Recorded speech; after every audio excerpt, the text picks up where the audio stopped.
Welcome to today's Explainer. We've got a fantastic topic lined up. We're looking at a super practical blueprint for teaching literature. Seriously, we're going to break down how you can teach both prose and poetry to two entirely different groups of students at the exact same time, your fluent English speakers and your non-English medium learners. And the kicker? We're going to do this without watering down the educational value for anyone. So let's just dive right in. Here's our roadmap for today. We're going to look at having two classrooms with one goal, establish our foundation in terms of roles and focus, walk step by step through teaching prose, hit what we call the poetry pivot, go step by step through teaching poetry, and then wrap it all up with our ultimate takeaway. All right, kicking things off with part one, two classrooms, one goal. Which brings us right to our foundation, understanding roles and focus. Okay, so before a book is even cracked open or a poem is handed out, we really have to get on the same page about how a teacher's role actually operates here, because your job literally shifts depending on how fluent your students are. I want you to imagine a split-screen view in your head, right? Two different classrooms, both tackling the exact same text, but using completely different strategies. If you've got fluent students, you're the facilitator. Think of yourself as a guide running a lively Socratic seminar on character motives. But over on the other screen, for non-English medium learners, you are the scaffolder. Your absolute first job is language support. You have to break down that vocabulary barrier first, or else the literature is just locked away behind a wall of confusing words. And because your role changes so much, the entire focus of the classroom shifts right along with it. For your fluent students, you can jump straight into the fun stuff: literary appreciation, analyzing style, digging into themes. But for your language learners, the focus has to be on basic language comprehension. You're building basic fluency, and honestly, you're building their confidence. If you push a language learner straight into complex critical analysis before they even understand what's literally happening in the story, they're going to shut down. Building that confidence is absolutely just as crucial as building their vocabulary. So what does this actually look like in practice? Let's move to teaching prose step by step. Every solid literature lesson basically follows this exact sequence, right? Pre-reading, while reading, and post-reading. It's the standard life cycle. But as we're about to see, how this actually plays out looks like two entirely different universes depending on who's sitting in the desks. Let's start with pre-reading. Your fluent speakers are going to jump right into higher level thinking. Say you're teaching a story about a massive blizzard. Your fluent kids are independently knocking out KWL charts, what I know, want to know, and learned, really digging into themes of winter survival. But your non-fluent learners, you're physically bringing in a heavy winter coat, you're showing them visuals, you're giving them bilingual context just to ground them in what a blizzard actually is before they read a single sentence. Then, as students actually start reading, things diverge even more.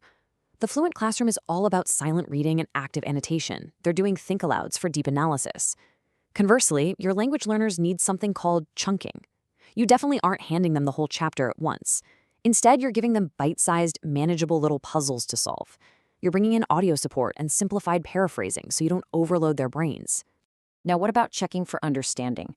Well, fluent students can immediately tackle the higher levels of Bloom's taxonomy, but language learners absolutely need scaffolded questioning. Basically, this means they have to master literal recall first. We're talking questions like, what color was the car? Or where did they go? You have to start there before you even think about moving them up the ladder to inferential questions, asking their opinions, or getting into creative thinking. All right, so the reading is done. What's next? Collaborative learning. Fluent students might dive headfirst into intense debates or English-only jigsaw methods. But for language learners, collaboration needs to be super physical and hands-on. Think bilingual pair work, doing a group retelling of the story, or literally sequencing the plot using picture cards to really lock in that narrative arc. So what does success actually look like at the end of the lesson? While your fluent speakers are turning in these polished critical analysis essays, your language learners are doing oral retellings, writing short answers, maybe practicing some simple dialogues. And look, this perfectly proves the point. Scaffolding is a bridge. It's not a crutch. We are building the foundational skills they absolutely need to eventually tackle those more complex tasks down the road. Okay, shifting gears now. Let's talk about the poetry pivot.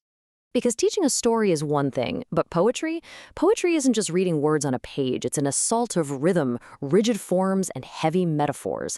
Honestly, it can be intimidating for native speakers, let alone someone who's just learning the language. So this requires a completely different instructional approach for both types of classrooms. Let's break down teaching poetry step by step.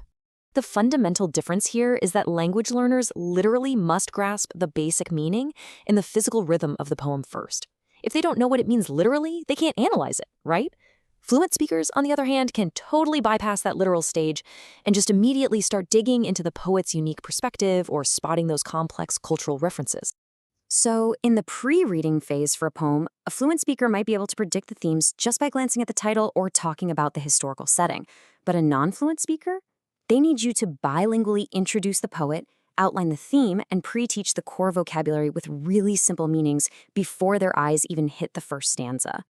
Then, during the reading phase, your fluent students are reading aloud with proper intonation, hunting down metaphors, similes, alliteration, the whole shebang. Non-English medium students, though, they're focusing on paraphrasing very small chunks of lines. They're leaning heavily on audio recitations just to feel the rhythm and the pulse of the language.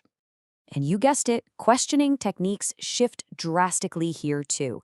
You simply cannot ask a student why a poet uses irony in a stanza if they haven't first been asked to explain what is literally happening in it. What is happening absolutely has to, come before why is it important. To help students through all this dense, poetic complexity, language learners really rely on glossaries, choral reading, and sentence starters, like the poem says, just to help them get their thoughts out. Meanwhile, you can turn your fluent speakers loose to flex their vocabulary, using fancy literary terms like enjambment or debating irony by role-playing as the poet and a critic. When the poetry unit wraps up, fluent speakers are writing their own creative poems and cranking out robust thematic analyses. Our language learners? They're mastering short oral summaries and writing out simple theme statements. Again, they're practicing the raw mechanics of comprehension. They are laying the groundwork today so they can crush that analytical writing tomorrow. Which brings us to our final section, the ultimate takeaway. If you remember only one thing from this explainer, make it this golden rule. Fluency dictates the starting line, not the finish line. Whether you're teaching a sprawling piece of prose or a super dense poem, using bilingual aids and simplified tasks at the beginning isn't lowering the bar. Not at all. It's actually building the very steps those students need to climb up to higher order critical thinking. So I want to leave you with a highly practical question as you look at your own curriculum. How can you implement these dual-track strategies this week? How will you use scaffolding in your very next lesson to bridge that gap between basic comprehension and higher order analysis so that absolutely every student in your classroom reaches their full potential? Something to think about. Thanks so much for exploring this with me today.